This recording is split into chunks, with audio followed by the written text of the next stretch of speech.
નમસ્કાર વિદ્યાર્થી મિત્રો, નોલેજ સાથી યુટ્યુબ ચેનલમાં આપ સૌનું સ્વાગત છે। તો મિત્રો, આજે આપણા વિડીયોમાં તલાટી અને બિન સચિવાલય 2019માં આવનારી ભરતીને સિલેબસને આધારે આપણે આ પેપર સોલ્યુશન બનાવ્યું છે, જેની અંદર પેપર સોલ્યુશન નંબર 27મું જોવાના છીએ। જો મિત્રો તમને અમારા આ વિડીયો પસંદ આવતા હોય તો આ વિડીયોને લાઇક અને શેર કરી દેજો અને અમને સપોર્ટ કરવા માટે અમારી ચેનલને સબસ્ક્રાઇબ કરીને બાજુમાં આવેલા બેલ આઇકન પર ક્લિક કરી દેજો। અને તો મિત્રો, ચલો આપણે આજનો આ પેપર સોલ્યુશન ચાલુ કરીએ। તેમાં સૌથી પહેલો પ્રશ્ન જોઈએ, નીચેનામાંથી કયો સંખ્યામેળ છંદ છે? તો નીચે 4 ઓપ્શન છે, જેમાંથી સંખ્યામેળ છંદ શોધવાનો છે।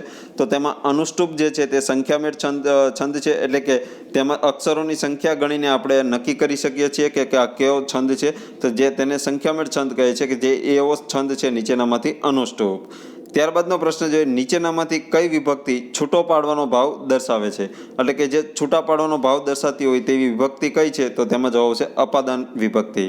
ત્યારબાદનો પ્રશ્ન જોઈએ, નીચેનામાંથી કયો દ્વંદ્વ સમાસનો પ્રકાર નથી? એટલે કે દ્વંદ્વ સમાસના જે પેટા પ્રકાર આવે તેમાંના આપણે નીચે 4 ઓપ્શન આપેલા છે, તેમાંથી જે કયો એક પ્રકાર તેનો નથી? તો તેમાં જવાબ આવશે સમાનાધિકરણ। જે સમાનાધિકરણ છે જે તેનો દ્વંદ્વ સમાસનો પ્રકાર નથી।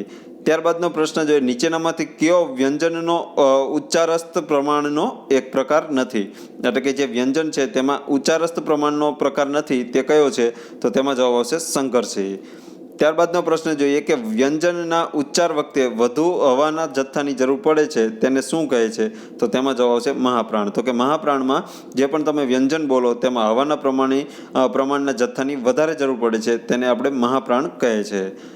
ત્યારબાદનો પ્રશ્ન જોઈએ કે મરભન ય આ બંધારણ ધરાવતો છંદ કયો છે? એટલે કે આ મરભન ય આ જે બંધારણ છે તે કયા છંદનું બંધારણ છે? તો તેમાં જવાબ આવશે સ્તગધરા છંદનું બંધારણ છે। ત્યારબાદનો પ્રશ્ન જોઈએ કે ગુજરાતી શબ્દ ભંડોળમાં કઈ ભાષાનો ફાળો નથી? તો ગુજરાતી શબ્દ ભંડોળમાં ફ્રેન્ચ, ફારસી અને પોર્ટુગીઝ આ ત્રણેય ભાષાનો ફાળો આવેલો છે ગુજરાતી ભાષામાં, જ્યારે ફ્રેન્ચ ભાષાનો જે ફ્રેન્ચ ભાષા છે તેનો ગુજરાતી શબ્દકોશમાં તેનો કોઈ ફાળો નથી। ત્યારબાદનો પ્રશ્ન જોઈએ કે બે શબ્દો વચ્ચેનો ભેદ દર્શાવવા કયું વિરામ ચિહ્ન વપરાશે? કે બે શબ્દો વચ્ચેનો જે ભેદ દર્શાવવો હોય તો કયું વિરામ ચિહ્ન વપરાય? તો તેમાં જવાબ આવશે લઘુરેખા। ત્યારબાદનો પ્રશ્ન જોઈએ કે નર્મદાનો સમાસ પ્રકાર જણાવો। એટલે કે નર્મદા એ કયા સમાસમાં આવશે? તો તેમાં જવાબ આવશે ઉપપદ સમાસ। ત્યારબાદનો પ્રશ્ન છે કે સમાન ઉચ્ચારવાળા પણ જુદા જુદા અર્થના શબ્દો આવે ત્યારે કયો અલંકાર બને છે? એટલે કે ઉચ્ચાર સમાન હોય પણ અર્થ જુદા જુદા હોય ત્યારે કયો અલંકાર બને? તો તેમાં જવાબ આવશે શબ્દાનુપ્રાસ અલંકાર। ત્યારબાદનો પ્રશ્ન જોઈએ કે સંસ્કૃતિમાંથી ઉદ્ભવીને ફેરફાર સાથે ગુજરાતીમાં આવેલા શબ્દને શું કહે છે? તો તેમાં જવાબ આવશે તદ્ભવ। ત્યારબાદનો પ્રશ્ન જોઈએ કે નામ માટે વાપરી શકાતા નામને શું કહે છે? એટલે કે નામના બદલે વાપરી શકાય તેવા નામને શું કહે છે? તો તેમાં જવાબ છે સર્વનામ। તો સર્વનામ એ નામના બદલે વપરાય છે। ત્યારબાદનો પ્રશ્ન કે જેને જોઈ કે સ્પર્શી ન શકાય પરંતુ અનુભવી શકાય તેવી સંજ્ઞા કોને કહેવાય? તો તે ભાવવાચક। તો કે ભાવવાચક જે સંજ્ઞા છે તેને જોઈ અથવા અનુભવી શકાય, તેને સ્પર્શી શકાતી નથી। ત્યારબાદનો પ્રશ્ન જોઈએ કે નીચેનામાંથી કઈ જોડણી સાચી છે? તો નીચે 4 જે શબ્દો આપેલા છે તેમાંથી સાચી જોડણીવાળો શબ્દ કયો છે? તો તેમાં જવાબ આવશે અનુભૂતિ, જેની જોડણી સાચી છે। ત્યારબાદનો પ્રશ્ન જોઈએ કે સંપૂર્ણ રાષ્ટ્રીય વિદ્યાપીઠની સ્થાપના થશે, આ વિશેષણનો પ્રકાર જણાવો। તો જે સંપૂર્ણ જે છે તેની નીચે અંડરલાઈન છે, તો તે કયા પ્રકારનું વિશેષણ છે? તો તેમાં જવાબ આવશે પરિમાણવાચક વિશેષણ। ત્યારબાદનો પ્રશ્ન છે કે હાથ દેવો આ રૂઢિપ્રયોગનો અર્થ જણાવો। તો હાથ દેવો એટલે મદદ કરવી। ત્યારબાદનો પ્રશ્ન જોઈએ કે એમના અવાજમાં ખિન્નતા હતી, જે ખિન્નતાની નીચે અંડરલાઈન છે, તો ખિન્નતાનો વિરોધી શબ્દ શું થશે? તો ખિન્નતાનું વિરોધી થશે પ્રસન્નતા। ત્યારબાદનો પ્રશ્ન જોઈએ કે આશ્ચર્યનો ભાવ આ શબ્દ સમૂહ માટે એક શબ્દ આપો। તો આશ્ચર્યનો ભાવને એક શબ્દમાં શું કહેવાય? તો કે અહોભાવ। ત્યારબાદનો પ્રશ્ન જોઈએ કે કીર્તિદેવની તેજસ્વી આંખોમાં માત્ર સરળતા અને શ્રદ્ધા હતા, તો આમાં નિપાત કયો છે? તો તેમાં જવાબ આવશે આંખોમાં માત્ર, જે માત્ર જે છે તે એક નિપાત છે। ત્યારબાદનો પ્રશ્ન છે કે મંદાક્રાંતા શબ્દની સાચી સંધિ છોડો। તો જે મંદાક્રાંતા શબ્દ છે તેની સંધિ છોડીએ તો શું શબ્દ બને? તો ઓપ્શન સી મંદ પ્લસ આક્રાંતા। ત્યારબાદનો પ્રશ્ન જોઈએ કે નીચેનામાંથી કઈ જોડણી સાચી છે? તો સાચી જોડણી 4 શબ્દો આપેલા છે નિવાર્ષિત, આ નિવાર્ષિત શબ્દની જોડણી સાચી કઈ છે? તો તેમાં જવાબ આવશે ઓપ્શન એ। ત્યારબાદનો પ્રશ્ન જોઈએ કે મસ્તક પર ડાળીવાળી સ્ત્રીનું શિલ્પ, તો જે મસ્તક પર જે ડાળીવાળી સ્ત્રી હોય તેનું શિલ્પ આ શબ્દ સમૂહ માટે એક શબ્દ આપો. તો તેમાં જવાબ આવશે શાલભંજિકા. ત્યારબાદનો પ્રશ્ન જોઈએ કે કયા સમાસ પ્રકારનું પ્રથમ પદ સંખ્યાવાચક હોય છે?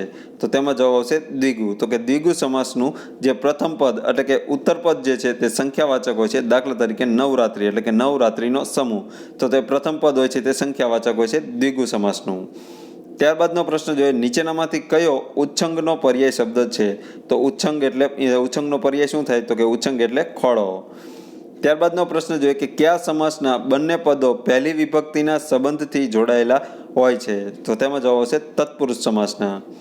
ત્યારબાદનો પ્રશ્ન જોઈએ કે ઝુમો ભીસ્તી વાર્તાના પાડાનું નામ શું હતું? તો ઝુમો ભીસ્તી જે વાર્તા છે તેમાં જે પાડો છે તે પાડાનું નામ શું હતું? તો તેમાં જવાબ આવશે વેણું. ત્યારબાદનો પ્રશ્ન જોઈએ કે સાંઢ નાથ્યો આ પ્રકરણ કઈ નવલકથામાંથી લેવામાં આવ્યું છે? તો સાંઢ નાથ્યો જે પ્રકરણ છે તે જન્મટીપમાંથી લેવામાં આવ્યું છે.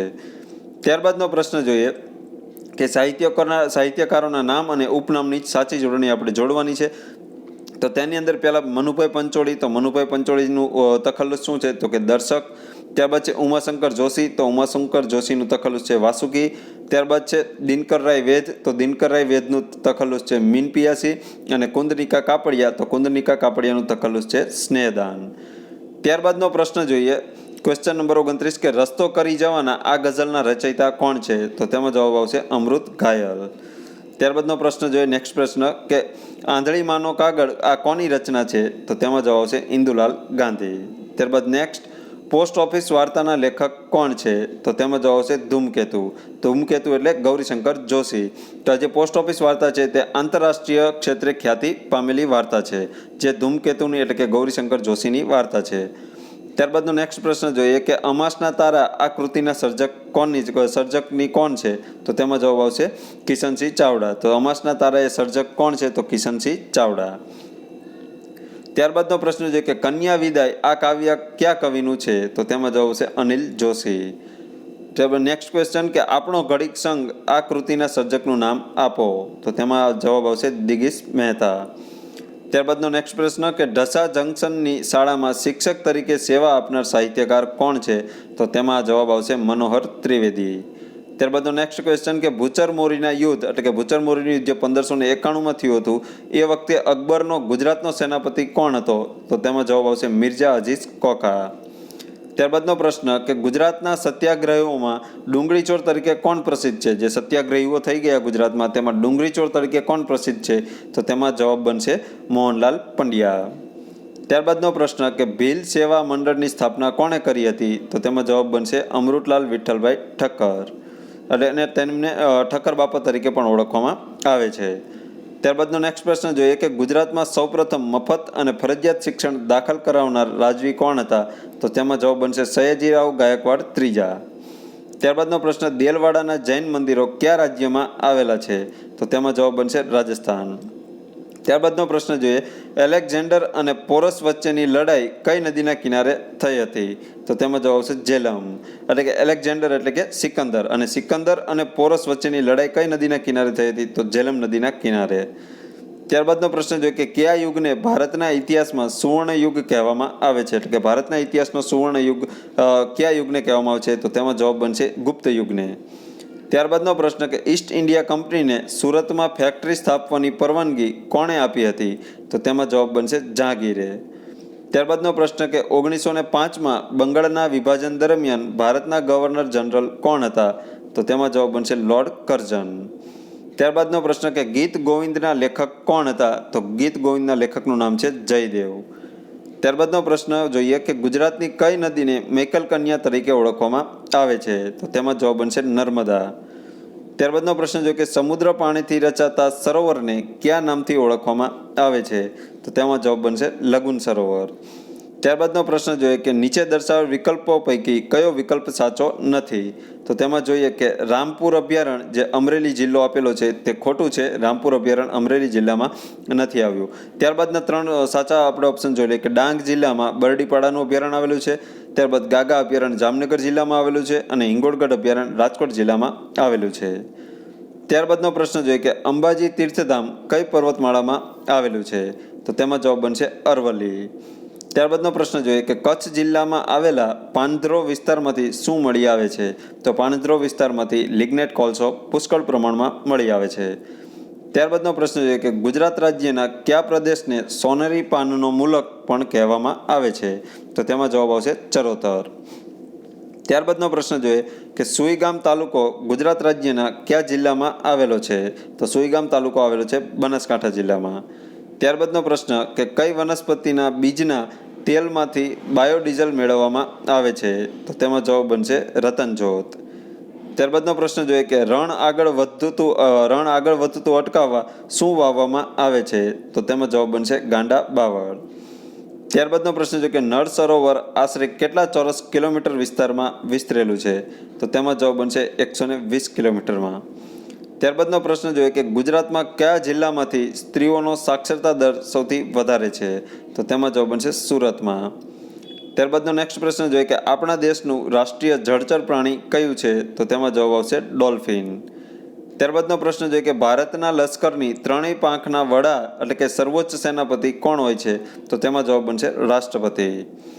ત્યારબાદનો પ્રશ્ન જોઈએ કે એટર્ની જનરલ દ્વારા જે કાર્યો કરવાના રહે છે તેની જોગવાઈ બંધારણના કયા આર્ટિકલમાં કરવામાં આવેલી છે? એટલે કે એટર્ની જનરલનું પદ બંધારણના કયા આર્ટિકલમાં કરવામાં આવેલું છે? તો તેમાં જવાબ બનશે આર્ટિકલ નંબર 76. ત્યારબાદનો પ્રશ્ન જોઈએ કે ભારતના બંધારણમાં મૂળભૂત ફરજોનો સમાવેશ કઈ સમિતિની ભલામણથી કરવામાં આવ્યો હતો? તો તેમાં જવાબ બનશે સ્વર્ણસિંહ સમિતિ. ત્યારબાદનો પ્રશ્ન જોઈએ કે બંધારણના કયા સુધારાથી મિલકતના અધિકારનું મૂળભૂત અધિકાર તરીકેનું સ્થાન રદ કરાયેલું છે? તો તેમાં જવાબ આવશે 44મો સુધારો. એટલે કે 44માં બંધારણીય સુધારો દ્વારા જે મિલકતનો જે મૂળભૂત અધિકાર હતો તેને રદ કરવામાં આવેલો છે અને તેને કાનૂની અધિકાર બનાવી દેવામાં આવ્યો છે. અને આગળના વિડીયોમાં આપણે તે કાનૂની અધિકાર બનાવવામાં આવ્યો છે જે મિલકતનો અધિકાર તે કયા અનુચ્છેદમાં મૂકવામાં આવેલો છે તે આપણે આગળના વિડીયોમાં ચર્ચા કરેલી છે. જે મિત્રો જોયા છે તે મિત્રોને ખબર હશે, જે મિત્રોને ખબર હોય તે નીચે કમેન્ટ જરૂર કરજો. ત્યારબાદનો આગળનો પ્રશ્ન તરફ જઈએ કે નીચેનામાંથી કોનો સમાવેશ સંસદમાં થતો નથી? તો સંસદમાં કોનો સમાવેશ થાય છે પહેલાં એ જોઈ લઈએ કે લોકસભા, રાજ્યસભા અને રાષ્ટ્રપતિ આ ત્રણ અંગો સંસદના છે. તો સંસદની અંદર લોકસભા, રાજ્યસભા અને રાષ્ટ્રપતિ આ ત્રણેયનો સમાવેશ થાય છે. તો રાષ્ટ્રપતિ પણ સંસદનો એક અભિન્ન અંગ છે. તેથી લોકસભા, રાજ્યસભા અને રાષ્ટ્રપતિ આ ત્રણેય સંસદના છે, જ્યારે ઉપરાષ્ટ્રપતિ સંસદમાં સમાવેશ થતો નથી. ત્યારબાદનો પ્રશ્ન જોઈએ કે રાઇટ ટુ એજ્યુકેશનનો કાયદો કઈ સાલમાં બનાવવામાં આવ્યો હતો? તો તેમાં જવાબ બનશે 2009માં. ત્યારબાદનો પ્રશ્ન જોઈએ કે યુએસબીનું પૂરું નામ શું છે? તો યુએસબીનું પૂરું નામ છે યુનિવર્સલ સિરિયલ બસ. ત્યારબાદનો પ્રશ્ન જોઈએ કે હાર્ડવેર અને સોફ્ટવેરને જોડવાનું કામ કોણ કરે છે? તો તેમાં જવાબ બનશે ઓપરેટિંગ સિસ્ટમ. ત્યારબાદનો પ્રશ્ન કે MS એક્સેલમાં કુલ કેટલી હરોળ એટલે કે રો હોય છે? એટલે કે રો કેટલી હોય છે? તો કે 65,536. ત્યારબાદનો પ્રશ્ન જોઈએ કે ઓઝોન સ્તર કયા વિકિરણોનું શોષણ કરે છે? તો તેમાં જવાબ બનશે પારજાંબલી. તો ઓઝોન સ્તર પારજાંબલી કિરણોનું શોષણ કરે છે. ત્યારબાદનો પ્રશ્ન જોઈએ કે CRTનું પૂરું નામ શું છે? તો CRTનું પૂરું નામ છે કેથોડ રે ટ્યુબ. ત્યારબાદનો નેક્સ્ટ પ્રશ્ન જોઈએ કે ફ્યુઝનો તાર બનાવવા માટે કયા પ્રકારની ધાતુનો ઉપયોગ થાય છે?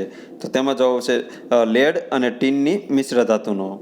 ત્યારબાદનો પ્રશ્ન જોઈએ કે અંધજનો વાંચી શકે તેવી લિપિ કોણે તૈયાર કરી હતી? તો તેમાં જવાબ આવશે બ્રેલ લુઈસ. તો બ્રેલ લુઈસના નામ પરથી તે જે અંધજનો વાંચી શકે તે લિપિનું નામ પણ બ્રેલ લિપિ છે. ત્યારબાદનો પ્રશ્ન જોઈએ કે એનિમિયા એટલે કે પાંડુ રોગ કયા તત્વના અભાવને કારણે થાય છે? તો તેમાં જવાબ આવશે લોહ તત્વના અભાવને કારણે પાંડુ રોગ એટલે કે એનિમિયા થાય છે. ત્યારબાદનો પ્રશ્ન જોઈએ કે ગુજરાતમાં યોજાતા ગુણોત્સવ કાર્યક્રમ કયા ક્ષેત્રને સંબંધિત છે? તો ગુણોત્સવ કાર્યક્રમ શિક્ષણ ક્ષેત્રને સંબંધિત છે. ત્યારબાદનો પ્રશ્ન જોઈએ કે નીચેનામાંથી કયું જોડકું સાચું નથી? તો જે સાચું જોડકું તે નથી તે કયું છે? તો કે બીજું એટલે કે ઓપ્શન એ કે ગોકુળ ગ્રામ જે ગામના વિવિધ પ્રશ્નોનું ઝડપી નિવારણ આ જોડકું ખોટું છે. અને ત્યારબાદનો ત્રણ સાચા છે તે જોઈ લઈએ. તો કે સમરસ તો કે સર્વસંમત ગ્રામ પંચાયત તે સાચું છે. ત્યારબાદ પંચવટી તો કે આનંદ પ્રમોદ એ પણ સાચું છે. અને ગ્રામ એટલે કે કોમ્પ્યુટર નેટવર્કથી ગામડાઓમાં ઝડપી સરકારી સેવા તો આ પણ સાચું છે. ત્યારબાદ ઓપ્શન નંબર જે ઓપ્શન એ છે એટલે કે બીજું જોડકું છે જે તે ખોટું છે. ત્યારબાદનો પ્રશ્ન જોઈએ કે ટેલ મી ખાલી જગ્યા you coming to the party, એટલે કે ટેલ મી તમે કહો કે R you coming to the party, તમે પાર્ટીમાં આવો છો, તો તેમાં જવાબ બનશે આર, કારણ કે આપણે અહીંયા કમિંગ એટલે કે આઈએનજી વાળું રૂપ છે, તો આઈએનજી વાળા રૂપમાં આપણે યુ સાથે આર વાપરીએ છીએ, તેથી are you coming to the party. ત્યારબાદનો પ્રશ્ન જોઈએ કે સમાનાર્થી શબ્દ આપો, તો સમાનાર્થી શબ્દ આપવાનો છે કન્સિક્વન્સ, તો કન્સિક્વન્સનો સમાનાર્થી શબ્દ થશે રિઝલ્ટ. ત્યારબાદનો પ્રશ્ન જોઈએ કે we regret that we can not comply ખાલી જગ્યા યોર રિક્વેસ્ટ, તો તેમાં સાચો જવાબ બનશે વિથ, એટલે કે we can not complete with your request. ત્યારબાદનો પ્રશ્ન જોઈએ ખાલી જગ્યા મેન ઇઝ મોર્ટલ, તો મેન ઇઝ મોર્ટલ આ જે કહેવત છે, તો કહેવતની આગળ આપણે કોઈ દિવસ આર્ટિકલ આપણે લગાડી શકતા નથી, તો તેથી અહીંયા જવાબ શું બનશે નો આર્ટિકલ નીડેડ. ત્યારબાદનો પ્રશ્ન જોઈએ કે દે આર સ્ટડિંગ ખાલી જગ્યા 3 hours ટુડે, તો મિત્રો ફરીથી આપણે આ જે ફોર વાળું આમાં જવાબ ફોર આવશે, તો ફરીવાર આપણે સિન્સ અને ફોરની ખાલી જગ્યા આવી, તો જેની અંદર 3 hours ટુડે કહે છે, તો કયા 3 કલાક કહે છે તે આપણને ચોક્કસ માહિતી નથી મળતી, તેથી આપણે અહીંયા ફોર વાપરવું પડશે, સિન્સ આપણે વાપરી શકશું નહીં. ત્યારબાદનો પ્રશ્ન જોઈએ કે હી એગ્રીડ ખાલી જગ્યા માય ડિમાન્ડ્સ, એટલે કે હી એગ્રીડ ટુ માય ડિમાન્ડ્સ, એટલે કે તે મારી ડિમાન્ડ તરફ એગ્રી થઈ ગયો, એટલે મારી ડિમાન્ડને એગ્રી થઈ ગયો. ત્યારબાદનો પ્રશ્ન જોઈએ કે દે આર નોટ ખાલી જગ્યા એપલ્સ ઇન ધ બાસ્કેટ, તો તેમાં જવાબ બનશે એની, એટલે કે દે આરન્ટ, એટલે કે they are not any apples in the basket, એટલે બાસ્કેટમાં કોઈ પણ કાંઈ પણ એપલ નથી, એટલે કે થોડાક પણ એપલો નથી, સફરજનો નથી. ત્યારબાદનો પ્રશ્ન છે કે આઈ ખાલી જગ્યા leave now it is too late, એટલે કે હું હવે જાઉં છું, હવે બહુ મોડું થઈ ગયું, તો તેમાં જવાબ શું બનશે કે શુડ, તે એક જરૂરિયાત નહીં પણ કહેવાય કે એક સંદેશો આપે કે I should leave now, request કરે છે આઈ શુડ લીવ, મારે હવે જવું જોઈએ, ઇટ ઇઝ ટુ લેટ, એટલે કે મારે બહુ મોડું થઈ ગયું, હવે મારે જવું જોઈએ. ત્યારબાદનો પ્રશ્ન છે કે વી ખાલી જગ્યા arrived in Gujarat by the time you get this letter, તો તેમાં જવાબ છે વિલ હેવ, એટલે કે we will have arrived in Gujarat by the time you get this letter, કે જ્યારે લેટર મળશે ત્યારે હું ગુજરાત આવીશ, તો ભવિષ્યની વાત છે, તેથી વિલ હેવ જવાબ બનશે, એટલે કે પૂર્ણ ભવિષ્યકાળ છે. ત્યારબાદનો પ્રશ્ન જોઈએ કે સી સ્પોક ખાલી જગ્યા ધેન હી ડીડ, તો તેમાં જવાબ છે મોર ક્વિકલી, એટલે કે C spoke more quickly then he did, એટલે તેને જે કર્યું તેની કરતાં તે વધારે બોલે છે. ત્યારબાદનો પ્રશ્ન છે કે મહિલાઓ માટે ખુશી યોજના કયા રાજ્ય દ્વારા શરૂ કરવામાં આવી, તો તેમાં જવાબ બનશે ઓડિશા રાજ્ય. તો મિત્રો આ ખાસ ધ્યાન રાખજો કે ઓડિશા રાજ્ય દ્વારા ખુશી યોજનાની શરૂઆત કરવામાં આવી છે. ત્યારબાદનો પ્રશ્ન છે કે ભારતીય સેનાએ કઈ બેંક સાથે રક્ષક પ્લસ યોજનાના કરાર પર હસ્તાક્ષર કર્યા છે, તો તેમાં જવાબ બનશે પંજાબ નેશનલ બેંક સાથે. ત્યારબાદનો પ્રશ્ન જોઈએ કે તાજેતરમાં જળ સંસાધન મંત્રાલયે કઈ માસિક પત્રિકાનું વિમોચન કર્યું છે, તો તેમાં જવાબ આવશે જળ જીવન. ત્યારબાદનો પ્રશ્ન જોઈએ કે તાજેતરમાં વડાપ્રધાન નરેન્દ્ર મોદીએ ભૂતપૂર્વ વડાપ્રધાન ખાલી જગ્યાના, એટલે કે કયા વડાપ્રધાનના પ્રસિદ્ધ જય જવાન જય કિસાન અને અટલ બિહારી વાજપેયીના જય વિજ્ઞાન સૂત્રના જય અનુસંધાન ઉમેર્યું છે, તો તેમાં જવાબ આવશે લાલ બહાદુર શાસ્ત્રી. ત્યારબાદનો પ્રશ્ન છે કે હાલમાં ભારતનો કયો ખેલાડી વિદેશની ધરતી પર સર્વોચ્ચ સ્કોર બનાવનાર ભારતીય વિકેટકીપર બન્યો છે, તો તેમાં જવાબ બનશે ઋષભ પંત. ત્યારબાદનો પ્રશ્ન છે કે ભારત 8થી વધારે દેશમાં ટેસ્ટ સિરીઝ જીતનાર એશિયાનો કેટલામો દેશ બન્યો, તો તેમાં જવાબ છે પ્રથમ દેશ, એટલે કે પહેલો દેશ. ત્યારબાદ આજના વિડીયોનો છેલ્લો પ્રશ્ન કે હાલમાં ભારતીય નેશનલ પુરુષ ટીમના મુખ્ય કોચ હરેન્દ્રસિંહ તેના પદ પરથી હટાવી દેવામાં આવ્યા છે, તો તે કઈ ટીમના, એટલે કે કઈ રમતના જે કોચ હતા, તો તેમાં જવાબ બનશે હોકી, તો જેમને પદ ઉપરથી હટાવી દેવામાં આવ્યા છે. તો મિત્રો આ આપણે જોયું તલાટી અને બિન સચિવાલયના જે સિલેબસ આધારિત આપણે આ પેપર સોલ્યુશન નંબર 27 જોયું. જો મિત્રો આ વિડીયો તમને પસંદ આવ્યો હોય તો આ વિડીયોને લાઇક અને શેર કરી દેજો, અને અમારી ચેનલને સબસ્ક્રાઇબ કરીને બાજુમાં આવેલા બેલ આઇકન પર ક્લિક કરી દેજો, જેથી કરીને દરરોજ તમને આવું પેપર સોલ્યુશન મળતું રહેશે. અને દરરોજ સવારે 7 વાગે 25 મોસ્ટ આઈએમપી પ્રશ્ન, જનરલ નોલેજના 25 મોસ્ટ આઈએમપી પ્રશ્નનો વિડીયો પણ ડેઇલી 7 વાગે આપણી ચેનલમાં આવી જશે, જે તમને રેગ્યુલર બેઝિસ પર મળી જશે. તો ચલો મિત્રો આ વિડીયો આપણે અહીંયા પૂરો કરીએ છીએ. જય હિન્દ, વંદે માતરમ.